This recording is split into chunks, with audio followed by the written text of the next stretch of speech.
حضرت علی رضی اللہ تعالیٰ عنہ فرماتے ہیں، جو شخص اپنے کو بہت پسند کرتا ہے وہ دوسروں کو ناپسند ہو جاتا ہے، اور صدقہ کامیاب دوا ہے، اور دنیا میں بندوں کے جو اعمال ہیں وہ آخرت میں ان کی آنکھوں کے سامنے ہوں گے۔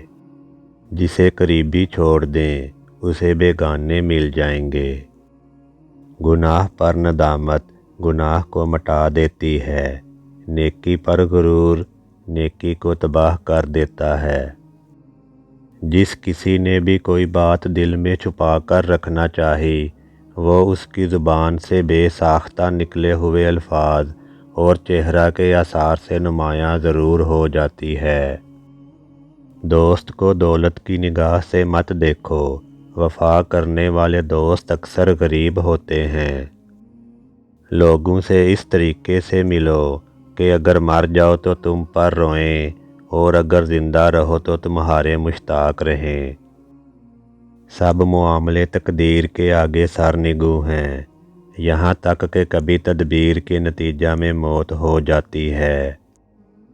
سب سے بہترین لقمہ وہ ہے جو اپنی محنت سے حاصل کیا جائے۔ مرض میں جب تک ہمت ساتھ دے چلتے پھرتے رہو۔ دنیا میں سب سے مشکل کام اپنی اصلاح کرنا اور آسان کام دوسروں پر تنقید کرنا ہے۔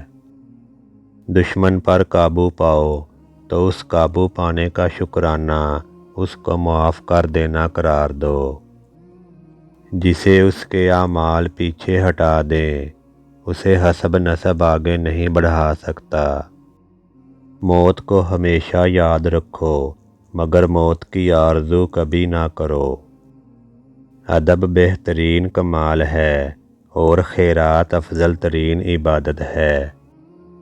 اگر کوئی تم کو صرف ضرورت کے وقت یاد کرتا ہے تو پریشان مت ہونا بلکہ فخر کرنا کہ اس کو اندھیرے میں روشنی کی ضرورت ہے اور وہ تم ہو۔ جب تمہیں تھوڑی بہت نعمتیں حاصل ہوں تو ناشکری سے انہیں اپنے پاس پہنچنے سے پہلے بھگا نہ دو۔